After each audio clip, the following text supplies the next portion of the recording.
points. Oh là là là là, ils vont faire exploser la salle. Ça ferme la finition. Oh là là là là, incroyable, exceptionnelle la finition.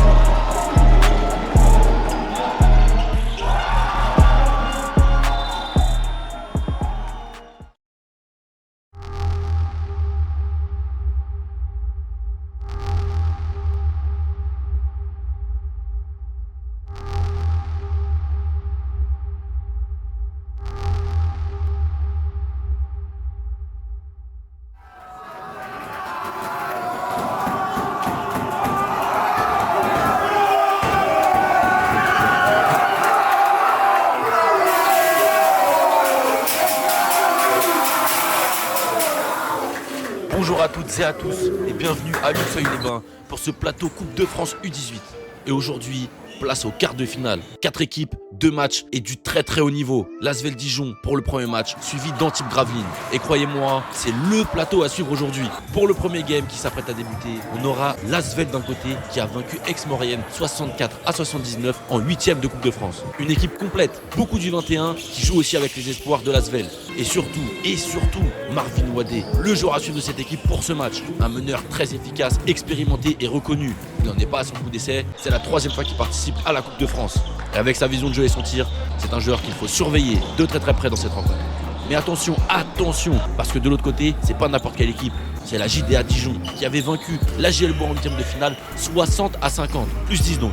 Porté par Lorenz Sens qui sera le joueur à suivre de Dijon et qui est également un meneur, mais dans un registre totalement différent. Il peut faire des drives hyper efficaces, il a un très bon handle et on l'avait déjà vu avec l'équipe de France à l'Euro U16 l'été dernier. Pas n'importe quel joueur donc.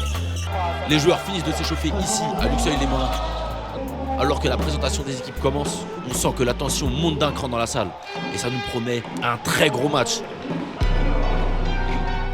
Tout le monde est prêt dans la salle, que ce soit les joueurs, les arbitres et les coachs. Alors on ne perd pas de temps et on passe tout de suite au premier carton de cette rencontre. C'est parti, let's go. J'tape des portes, j'ai mon temps à côté. Je m'évite à 6 ans des points de côté. Il fait le narrateur, il fait que raconter. On encaisse cash, on fait que recompter. J'en vois que par 3, Duncan Robinson. Arrête de tes chants, tu fais que du son. Je suis sorti, je suis au-dessus. Au-dessus, je viens de revenir, ils sont taille. Côté gauche, calme en mode son deuil.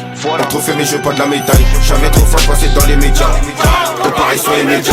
Médias, je connais déjà mon métier. Mon métier, quand ça pue, je me retire. Ils veulent tous s'affirmer, mais je viens de faire mon retour. J'ai tourné 3 tours et je rattrape le retard. Je la connais même pas, elle me dit qu'il y avait des gosses. Dans sa cabine, je vais donner des cours. Arthur Fiche fait du gras sur le cours. Sur le cours, Suzanne Langlaine. Langlaine apprend pour un anglais. Quand Palmer, sur moi j'ai les phares. Que des crochets, j'ai cuisiné fort. Que des fusées, je fais même pas d'efforts. Je les séché plusieurs jours JTT. Le Zerek Sachi et leur VTT. Bracelet, je fais sonner tout l'été. Chocolat, viens resserrer les taux. On s'approche de la fin de ce carton. Lorenz Sens qui va jouer son vis-à-vis avec un cross, une finition contestée. Le tir est raté. Il reste quelques secondes dans ce carton. Et c'est Sheriff Ndiaye. Oh là là là là là là, le buzzer beater à la fin du premier carton. Quel run de l'Asvel. Dijon avait très très bien démarré son premier carton, mais c'est l'Asvel qui a fait un énorme comeback. Les joueurs de l'Asvel ont repris l'ascendant psychologique dans cette rencontre. C'est eux qui maîtrisent le momentum. Il va falloir que Dijon se ressaisisse s'ils veulent repartir avec une victoire et accéder à la demi-finale demain. On passe tout de suite au deuxième carton. C'est parti, let's go. Je prends pas Casato, je mets un compte à repos. Je vais coiffer, je vais refaire tes contours. Sans faire, je mets pas de la haute couture. De en dessous du poignet, j'ai Tom Green. Si pêche, détaille, je la revends. Et l'interception de Stanley Rizal. Non, l'interception sera dans les mains de Marvin Wadé. La passe à terre. Hey, Stanley Rizal qui vient arracher le cerf. Le drive de Marvin qui ressort. L'extra passe encore pour Stanley à 3 points. Oh là là là là, ils vont faire exploser la salle. L'Asvel prend les commandes pour la première fois de cette rencontre. J'ai vu là, il va rentrer à pointe. Je la connais même pas, elle me dit qu'il y avait des gosses. Dans sa cabine, je vais donner des cours. Arthur Fiche fait du gras sur le cours. Sur le cours, Suzanne Langlaine. Suzanne Langlaine apprend pour un anglais. Quand Palmer, sur moi j'ai les phares. Que des crochets, j'ai cuisiné fort. Que des fusées, je mets pas des phares. Je les séché plusieurs jours. Lorenz, le drive, la passe pour 7. L'extra passe à Timmy Origo à 3 points. Oh là là là là. Et la célébration derrière. Dijon est très très bien. Je mets un compte à repos. Je vais coiffer, je vais refaire tes contours. Sans fait, je mets pas de la haute couture. Côté gauche, calme en mode son deuil. Un trophée, mais je veux pas de la médaille. J'avais trop faim, je passais dans les médias. Pareil sur les médias.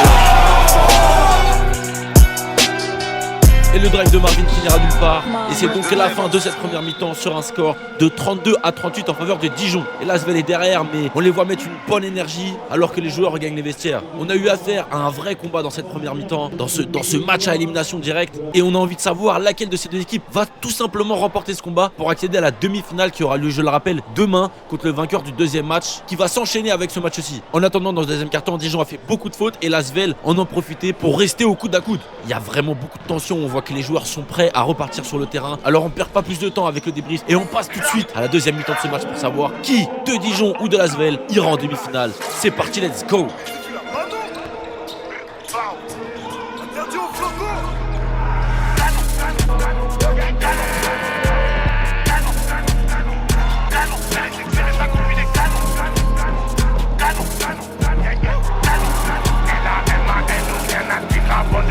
Ils veulent savoir c'est qui la Manu. Ils veulent savoir c'est qui la. Ils veulent savoir c'est qui la Manu. Je vais la bousiller par là, attention, ça commence à chauffer entre Valentin et Shérif. C'est chaud.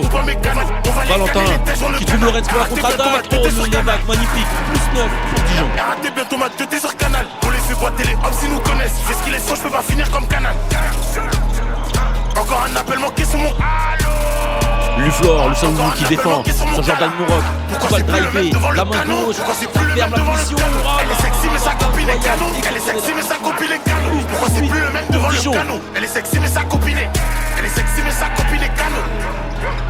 Canon. Canon. Canon.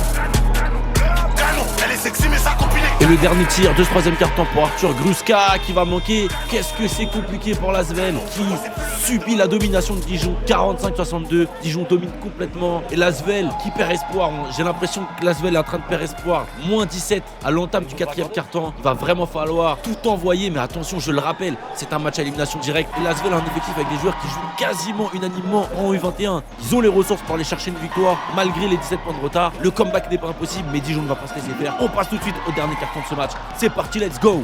Devant le canon. C'est qui le méchant si c'est pas nous? C'est qui le méchant si c'est. Les ennemis savent qu'on est bénis. Tape les gens pour vivre comme Francis Ngannou. Elle veut du love mais c'est une galère. Et nous deux sur deux de Sana Desal pour revenir à seulement 11 points de Dijon. S'il faut les traquer, on devient leur malheur. Oh là, oh là, oh là! Ça chauffe encore sur le terrain. Oh là, ça continue. Attention à ne pas prendre trop de proportions. Et c'est la disqualification pour Cobry Beaucourt qui terminera ce match dans les vestiaires.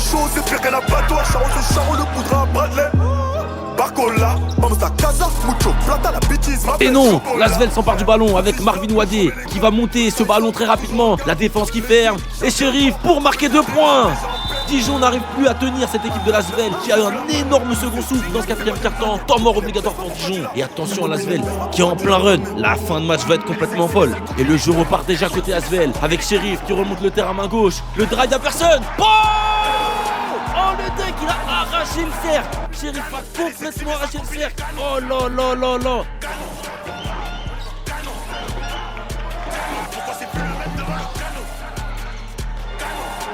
L'Asvel est à moins 2, il récupère le ballon avec Stanley qui va pousser le ballon, qui va passer à Apollinaire avec le ballon qui passe à Shérif. Oh, encore un dunk, égalité parfaite, ils sont revenus, comeback de 17 points. Le tir à 3 points, trop long. Mélanie qui prend le rebond, ah là là, ça donne de l'air à Dijon dans cette fin de match irrespirable. Stanley pour faire exploser la salle. Non, c'est raté.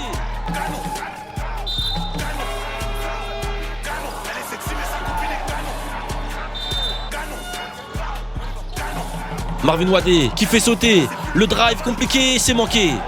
Et de l'autre côté, Lorenzans à 3 points. Non, ça sera pas bon non plus. La contre-attaque, interception d'Eliott. La balle dans les mains de Dijon. Le drive. Rejection de Stanley. Et la contre-attaque pour l'Asvel.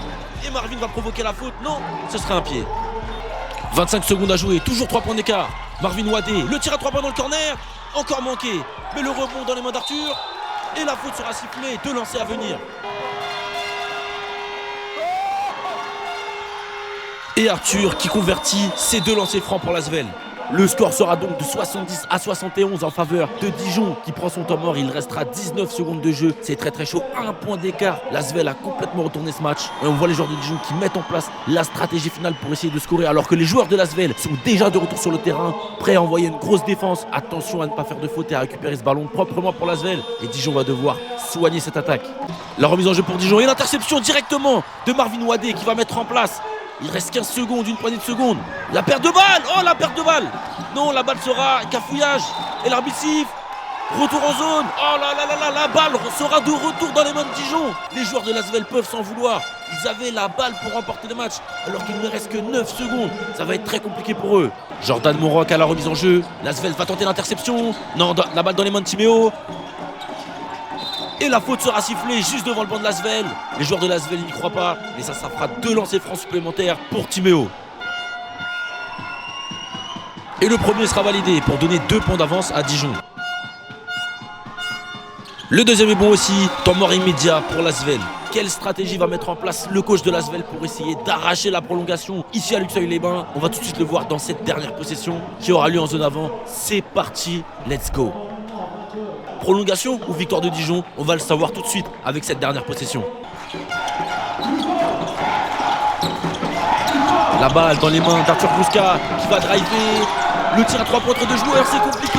Aucune faute de sifflet. Et la balle qui sort. La balle dans les mains de Dijon alors qu'il reste moins d'une seconde à jouer. C'est fait pour Dijon.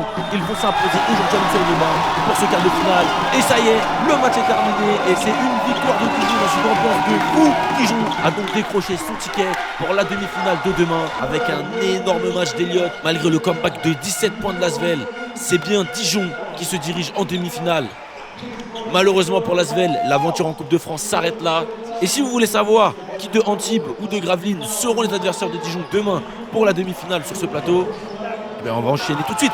Mais juste avant, on va aller prendre un petit moment pour aller écouter le coach de Dijon et sa réaction à chaud juste après cette victoire plus que méritée. Déjà, félicitations pour la victoire. Merci. Est-ce que vous pouvez nous dire globalement c'était quoi les clés pour remporter la victoire sur ce quart de finale? On a joué une équipe ultra athlétique, donc l'idée c'était quand même de les ralentir au maximum. On a été capable de le faire dans le deuxième quart-temps, dans le troisième quart-temps notamment. Après dans le quatrième c'était plutôt autre chose, mais bon, ce qu'on a fait avant nous a permis derrière de pouvoir, on va dire, gagner le match, même si c'était pas ultra maîtrisé. Est-ce que vous avez été inquiété? Et comment est-ce que vous êtes, comment est-ce que vous avez géré vos joueurs sur ce run adverse? Alors, on a eu pas mal d'aléas entre 2 antisportives, un joueur expulsé, des joueurs à 5 fautes, un joueur qui s'est fait mal au poignet. Donc en fait on a dû tourner avec le reste des joueurs qui restaient, ceux que j'avais monopolisés pendant le match. On n'a pas été totalement maître de nos émotions à un moment, mais en tout cas on a su être fort parce que je pense que si ce match on le rejouait, des fois on aurait pu le perdre. Donc ce qu'on a proposé c'était quand même cohérent. Je trouve que les jeunes ont été forts parce que à la fin quand ça revient c'est costaud en face quand même. Direction la demi-finale, il y a un autre quart de finale qui va se jouer derrière nous dans quelques instants. Vous allez garder un œil sur l'autre quart de finale? On va rester avec le staff et puis on va regarder contre qui on va jouer demain. Okay. Vous êtes confiant pour demain? Confiant, on espère, on est toujours confiant. Notre volonté c'est d'aller chercher Bercy, on va pas se le cacher maintenant qu'on est là. Maintenant on va voir ce que le repos va amener ce soir et ce qu'on va amener demain pour pouvoir être prêt pour le match. Quelle fin de match exceptionnelle et merci au coach de Dijon de nous avoir accordé du temps alors que les joueurs de la seconde rencontre ont déjà rejoint le parquet. Pour cette seconde rencontre, on aura d'un côté une équipe du Nord. Quand on dit Nord, on peut difficilement faire plus au nord du pays. Je parle bien sûr de Gravelines qui a sorti le Havre de 12 points lors du round précédent. Réduit à 8 joueurs aujourd'hui, on sait d'ores et déjà que Sohan Bungo sera le joueur à suivre de cette rencontre. Il fait tout simplement partie des meilleurs scoreurs U18 du pays cette saison. Et son équipe compte sur lui aujourd'hui. Mais de l'autre côté, direction totale vers le sud. Antibes, une équipe dynamique qui suscite beaucoup d'attention. Vous vous demandez pourquoi? Et je vais vous répondre tout simplement. Champion en titre du trophée Coupe de France U18 la saison précédente, les Sharks ont sorti le SMIC de Marseille avec plus de 40 points d'écart au tour précédent. Rien que ça. Et j'attire particulièrement votre attention sur Paul Nanga, le 2009. Un joueur puissant qui a su se développer une bonne adresse longue distance cette saison. C'est le genre de joueur sur qui Antibes devra compter aujourd'hui pour venir à bout de cette équipe gravelinoise. En attendant, les présentations des deux équipes touchent à leur fin. Tout le monde est prêt dans cette salle de Luxeuil-les-Bains. Alors, qu'est-ce qu'on attend? Ne perdons pas une seule seconde et let's go pour le premier quart-temps.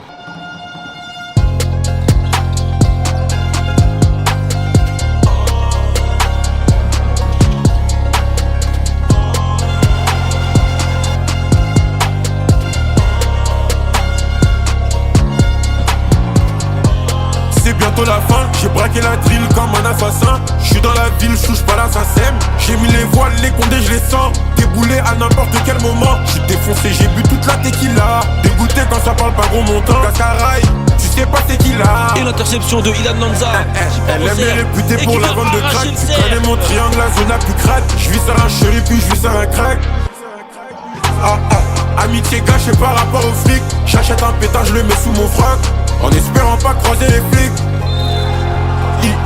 Il me faut du fric et une grosse villa. La copilote rencontre mes mappés ça. Parle pas avec eux, ils sont trop pressés. Dernier tir de Sohan du carton ne rentrera pas. Ça sonne donc la fin de ce premier carton sur un score de 33-10 en faveur des Sharks d'Antibes qu'on a vu dominer dans ce premier carton, mais largement dominer cette équipe de Gravelines. Ils étaient meilleurs que ce soit en attaque ou en défense. Ils ont réussi à imposer leur rythme et les joueurs gravelinois n'y arrivent pas dans ce premier carton. Il va falloir qu'ils se ressaisissent, mais je rappelle, c'est un match à élimination directe et les joueurs vont tout donner pour accéder à la demi-finale de demain. Donc on passe tout de suite au deuxième carton. C'est parti, let's go. Que je suis possédé dans le bloc, maintenant j'en décédé. Paris c'est magique, j'aime trop ma ville. Ça bouge de tous les côtés. Grosse bécane levée sur le périph'. La bavette elle est frottée. Je me balade dans la caille. Ta copine demande une photo, je m'en rappelle, elle faisait des manières. La rue c'est noir, c'est soit l'oseille ou la mort. C'est soit l'oseille ou la mort. Je suis parisien comme Mbappé. Viens par ici, y'a ce qu'il faut pour se droguer. Si t'es paresseux, tu restes chez toi. Il me faut un petit peu d'éther tous les soirs. J'fume la frappe de Rotter dans le square. Faut venir me dead pour que je perde espoir. J'suis def, je l'ai démonté dans la J'ai perdu la boule, elle a enlevé son peignoir. La daronne ne voulait pas que je traîne le soir. Sacha Lelouch à 3 points. J'ai trop fait d'erreurs. Oh là, il vient transpercer les filets une nouvelle fois. Et ça sonne donc la mi-temps de ce match incroyable, 55-32. On a vu Gravelines faire un bien meilleur deuxième carton que le premier. Cela dit, ce n'est pas suffisant pour attraper cette équipe d'Antibes qui est sur un nuage aujourd'hui avec une adresse à 3 points et une défense de fer. Il va falloir que le coach de Gravelines trouve les mots nécessaires pour remobiliser ses joueurs et essayer de tenter un comeback dans la deuxième mi-temps. On va aller voir ça tout de suite. C'est parti, let's go. Jouant au bec, on veut becter du bif et de gueudin. Ennemi qui veut ma peau, j'en ai plus dans le putain. C'est que pour ça qu'on les éteint. Je me sens comme Zlatan devant le butin. Parle pas au fun, y'a les porcs qui écoutent, j'fais de l'art. Mais je suis pas au musée du loup, si tu loup, c'est ton corps de lâche ou ton trou. Frapper la prod, Jarvon ta Davis. Sex, drogue, arme, c'est la devise. Tout. Moi c'est PSO, toi ça vient d'où? J'bouge dès que le boulot est fait. Si rock sec, je ressens les effets. Tu n'as pas grandi dehors, arrêtez de mentir. Tu n'as pas la mentale et tu n'as pas les codes. J'achète un Glock, il est neuf, il est bien. Tu vas regretter si on vient. Je m'en souviens de son cul gigantesque. Nous t'appelle mafia, qui veut test. Hugo et Kitty, je suis en attaque. Tac, les forces de l'ordre nous plaquent. Bastos pour trouver tes pecs. Jackson, c'est ça un pec. Et c'est la fin du troisième carton, toujours sur une avance d'Antibes largement plus 20, 50-70. Même si Gravelines propose toujours du meilleur jeu que dans le premier, c'est toujours compliqué pour eux. Ils ont du mal à rattraper le retard accumulé lors des 3 premiers cartons. Et on voit que le coach Mathieu Bigot est en train d'essayer de trouver des solutions pour remonter cet écart dans le dernier carton. Et on va aller voir s'ils vont y arriver tout de suite dans le quatrième. C'est parti, let's go. Connexion ma carte, j'ai pioché, je suis sorti du placard. La série Mozart, on n'envoie que des pas. Ça détaille des biches à remplir que des sacs. Y'a des bâches, on parle pas de la pétanque. J'ai toujours un pet, tu vois midi pétanque. Trouve pas le trou, tu vas payer la taxe. Sur le terrain, j'pose des guetteurs. J'ai pas d'instrument, j'ai toujours ma guitare. Si tu manques, tu peux finir à poil. TVA, tu vas rentrer sans ta paye. Tu vas rentrer sans ta paye, je suis sorti, je suis tout frais, je vais les boire à la paille. Toujours du cash, mais j'ai pas révolu. Mon bracelet, elle veut que révoquer. Les cris m'envoient pas des vocaux. C'était trop bas, j'ai monté la scène. Celle-là qui me bosse si tu pars à la salle. C'est moi, je fais la vaisselle. Les selles et mes sous, tu les saignes. Elle me dit, j'aime bien ta voix atypique. Ta voix atypique. Avec ce code, je les efface au Tipex. Avec ce code, je les efface au Tipex.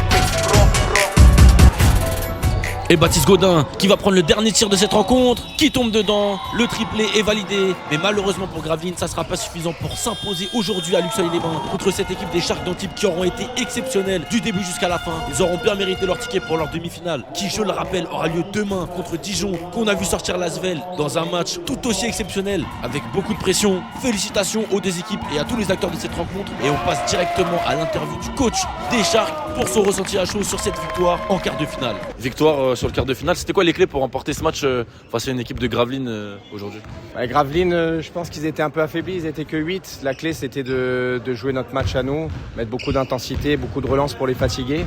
C'est une équipe qui joue d'habitude très bien mais plutôt lentement, nous très vite. Donc là, il fallait accentuer un peu le trait sur l'intensité. Vous avez fait un run très rapidement dans le match. Au final, à chaque fois qu'il revenait, vous preniez temps mort pour stopper l'hémorragie. Est-ce que vous avez eu le sentiment d'avoir contrôlé ce match de bout en bout? Contrôler le match jusqu'au 3e. Sur le 4e, je pense pas qu'on ait contrôlé quoi que ce soit. On a pris des contre-attaques.